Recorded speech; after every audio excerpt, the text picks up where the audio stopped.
guys, welcome back. I've got a very quick video today. It's one of my most requested and it is to do with nappies. So I'm going to get straight in there because we're homeschooling again and Florence is just playing downstairs, Arthur's having a nap, so I've probably got about 15 minutes at the max to talk about this. Today's video is going to be nappy tips and tricks that you wish you would have known before you started cloth nappying. Now, the first thing that I'm going to talk about is the types of nappies, because I always get asked kind of positives and benefits with certain types of nappies, and then what are the downfalls. So the first type of nappy is a pocket nappy. Now, pocket nappy is one that I've shown quite a lot on different videos. I've got quite a few on pocket nappies where there is a pocket at the back there and you stuff all of your inserts, all of the kind of absorbent stuff in there. And that is coated usually by a kind of liner. It's normally like a fleece liner that's inbuilt to it. You then have an all-in-one, which is, as it says, everything is all together. You don't have to kind of stuff anything in, you kind of just put it in together, it's all together already. Then an all-in-two is one that has an outside waterproof cover, and then you have boosters or inserts that are separate that you either pop into place or you put inside. Now, there are various positives and negatives to each one. I kind of think that every nappy has its place, but if you want to know kind of the cut and dry of it, the pocket nappies, they're kind of really easy to use. If you use the technique that I use, which is grab like this at the bottom to stuff in and put your whole arm in, really easy to make up. They're quick to dry and they've already got like an inbuilt liner in there, so they're really soft and swishy against your baby's bum. However, the inserts do take longer than the outside, so you might be best off buying extra boosters or extra inserts, and then once the cover is dry you can then use your dry boosters inserts to put in while the other ones dry. In terms of an all-in-one, it's really convenient, really easy to use, and if you are trying to make the switch from disposables, these are probably the easiest ones to take a step first. They're usually a Velcro and everything is all together in one place and you just kind of use it exactly the same as a disposable. However, they do take a bit longer to dry because they are all together. There's not as much airflow in there to help it to dry. All-in-twos, again, they are a bit more of a faff, if that makes sense, because you do have two parts and you kind of have to pop them together, and not every brand is the same design, so I tend to just go off of course and just pop any booster or any insert in a cover. I'm not really that fussy. They are quicker to dry, and yes, they are probably a bit cheaper as well because you don't have to buy as many covers to inserts, so you could just buy 3 or 4 sets of boosters to one cover. Right, that's covered then. Let's get cracking with some tips. Okay, if you are using cloth nappies, you will know that there's 2 types. So you have the Velcro, which is also known as hook and loop, and then poppers. So with Velcro, people tend to like this because it's convenient. I like it because it's convenient too.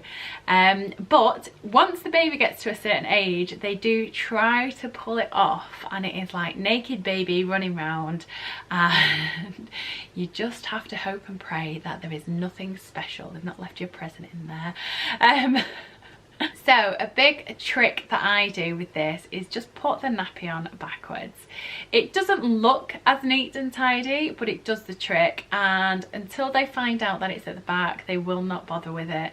Part of them pulling it off is just habitual, or that they get a reaction, so you're almost like conditioned your baby to do it because you laugh or you chase them or something happens, and it's not your fault because it's a natural reaction. You don't want the nappy off, do you? But another thing is to just pop some little shorts over or their pants on, but if it's really hot weather, yeah, pop it backwards.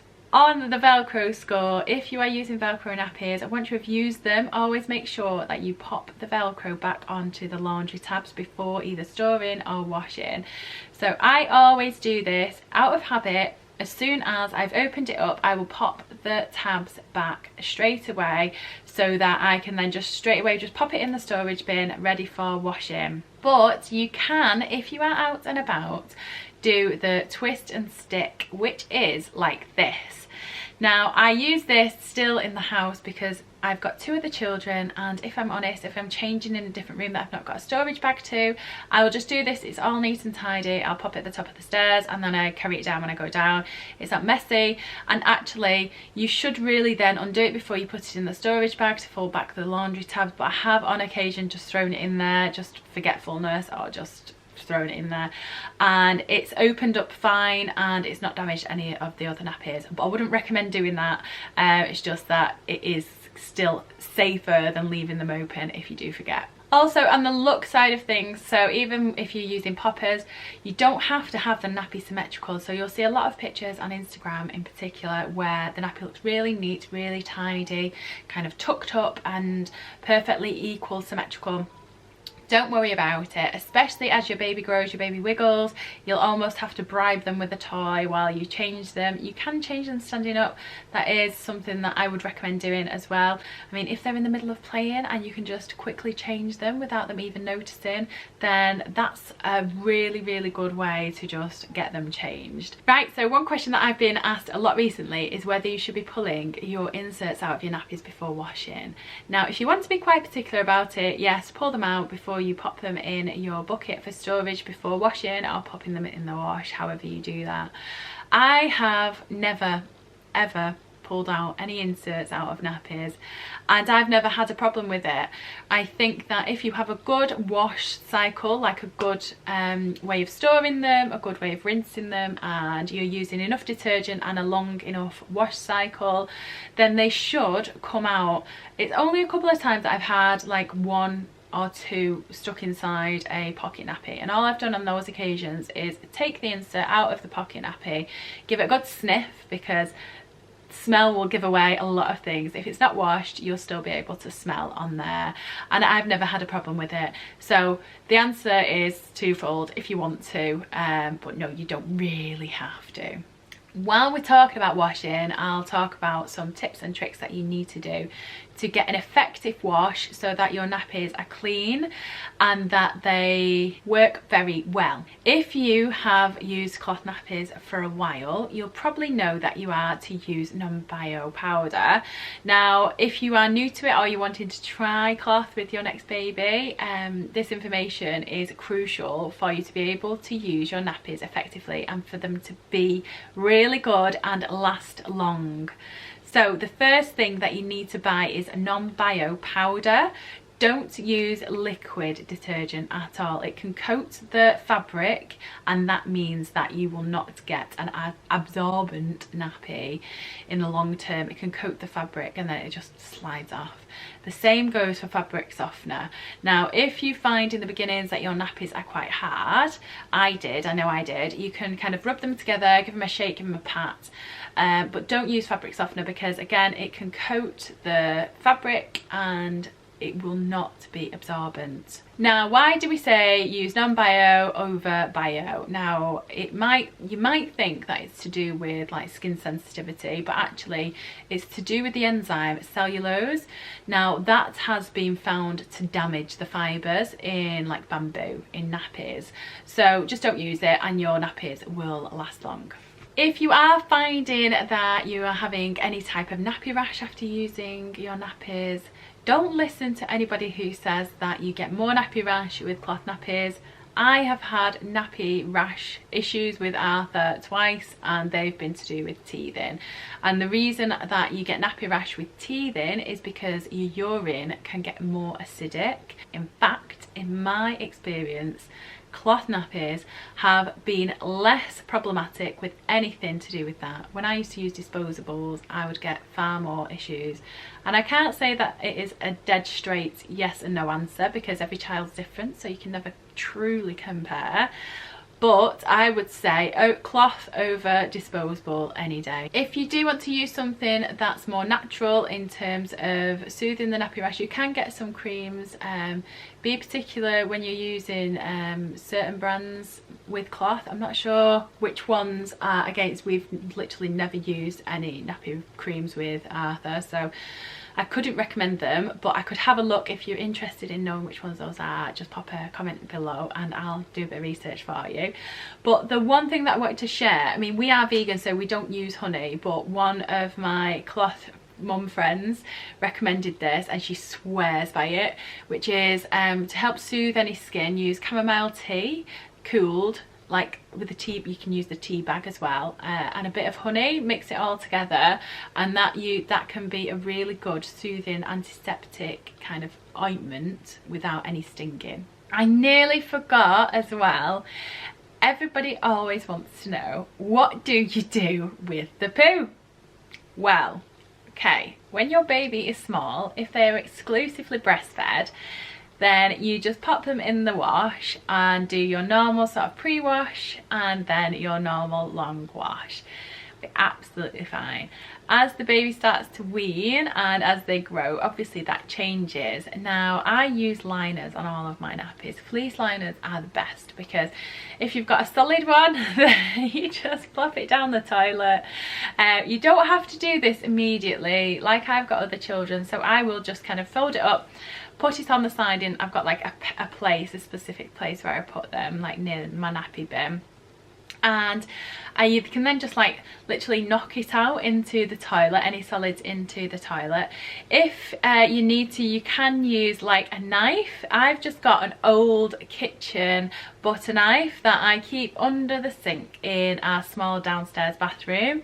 Now you just use that to scrape it all off and then just like sounds really ridiculous, but like shake it in the water, then use toilet roll as if you would be normal wiping like your toddler's bum or anything like that, and then I pop it back under the, give it a rinse, pop it back under the sink, and it's got a little like a little basket thing that I keep it in specifically. You can use toilet paper, but I think it's just a bit more wasteful than using a knife. You can also use your sink if you have exclusively breastfed baby, that should be fine. I used to do that when he was little, and then I would just kind of clean the sink straight after, because I've got other children, I wouldn't want them then washing their hands in it. Or another tip that you can do is pop the nappy actually into the toilet, it's a clean toilet I must add, and flush, and just kind of wiggle the nappy in and flush as you do it, and that will help massively kind of get anything off there. And then you can either wring it out or just keep it kind of in the sink or on the side until it drains away, and then pop it in your nappy storage bin and then pop it in the wash. Now I'm just going to go over the types of wash. So washing, I tend to pop mine in a basket or a bag, and then when that is full, or every 2 to 3 days, it completely depends on how many nappies I've been using, I will then put them all, shove them all in to the washing machine, and I put them on either a 15-minute or a 30-minute cold wash. So I'll take the temperature off completely and leave them in there. Now when that's done, sometimes I open the door just to make sure that like if there's any bits in there that they've gone, I'll either put it on another 15 or 30-minute cold wash. But usually all I do is then put it on a long wash. So you're looking at your cotton wash usually, or your longish wash that you've got on your washing machine. Don't use an eco wash, that tends to use less water. You actually need as much water as possible in there. And I would go for a 40 or 60 degree wash. I tend to put them on a 60 degree wash a lot. And I would just recommend just going in with that, but always check if you've got nappies that don't say to put them in on 60, then obviously that could potentially affect the fibre quality. Always go with what the manufacturers say, but I kind of just bung them all in and put them on a 60 anyway. Now the reason you do a pre-wash or a pre-rinse before you put them on your long wash is because the water that goes in at the beginning then stays in there the whole wash. And what you want is to kind of rinse off as much as you can possibly in that pre-wash or that first wash, and then you've got a clean kind of set of water for that long wash to get them nice and clean and fresh. If you follow that, so if you do a pre-wash for like a cold wash first and then put them in with detergent, the second wash on your longest wash, then you shouldn't have a problem at all with your nappies. Occasionally you might find that you need to do what people say is a strip wash. The best way that I've found to do this is to put them outside on a rainy day and then bring them in, put them on a spin cycle, and then a normal wash again. That does really well for nappies. It gets them smelling so nice and clean and fresh. You can also just put them on a couple of long cold washes, and what you're trying to do is just making sure that all of the fibres are kind of back to where they can be, and any kind of, people talk about ammonia build-up. I've never had this. I feel that if you do a good washing routine you won't have it, but everybody gets to a certain point where they feel like they need to strip their nappies, so we definitely recommend that. If your nappies are still smelling a bit stinky, it might just be that your baby's teething and that they are more acidic. The wees are quite smelly sometimes, but it's nothing to worry about at all. But yeah, ultimately they shouldn't smell at the end of it unless they are teething really badly, and that should make you have nice, clean, happy nappies. Now on to drying tips. So when it comes to drying cloth nappies, drying outside is always the best. If it is really sunny and really hot, do not place them in direct sunlight. You can still dry them in the shade and they will dry super quick, but exposure to the UV in them, like prolonged exposure, can damage the PUL, so always dry them in the shade if it's super hot. But sunshine in general is a really good way of removing any stains and it gets them dry really quick. You can also get a ceiling drying rack. We've got one of these. It's a retractable one and I've got it up in our utility. It's absolutely brilliant for drying.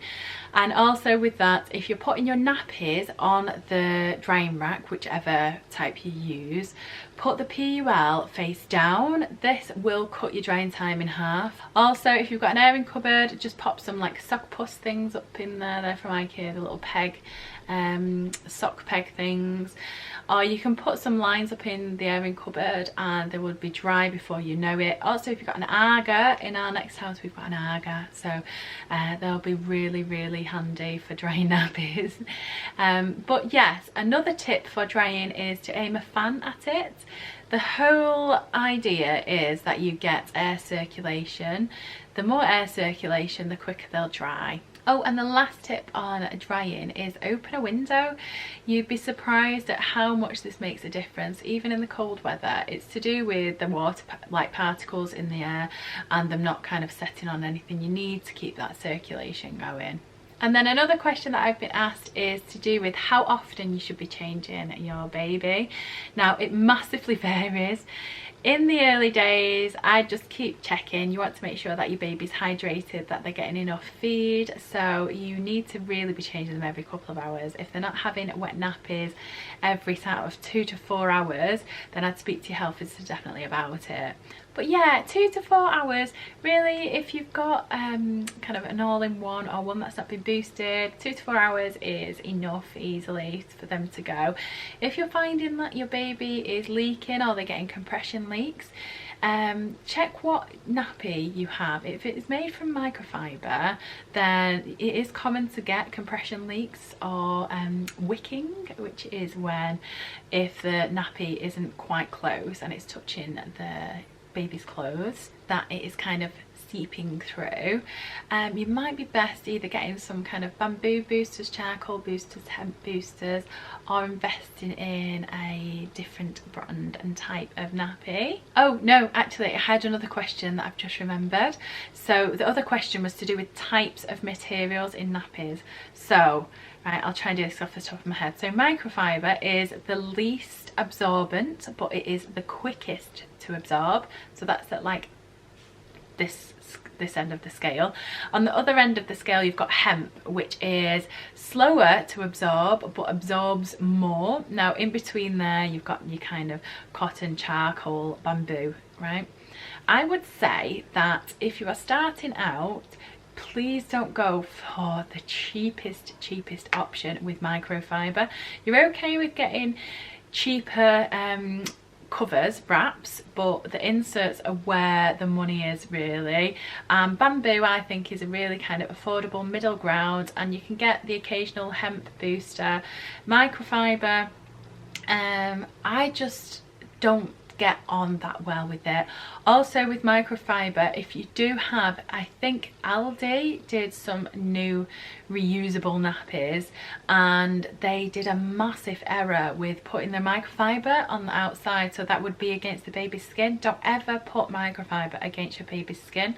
Always use a liner, or if you've got the Aldi ones, cut a line at the back and pop that inside there, so that will save you. And that's a good option, you know. If you have cheaper ones, it doesn't mean avoid them completely. If that's what you can afford, then that's absolutely amazing that you've chosen that over a disposable. One a day is better than none a day. I hope that's been helpful. It took a bit longer than I thought to film this. I had to kind of keep bobbing down to check on flow. But I hope you have a lovely rest of the day, and take care, stay safe people, wear a mask, and love to you all. See you later, bye.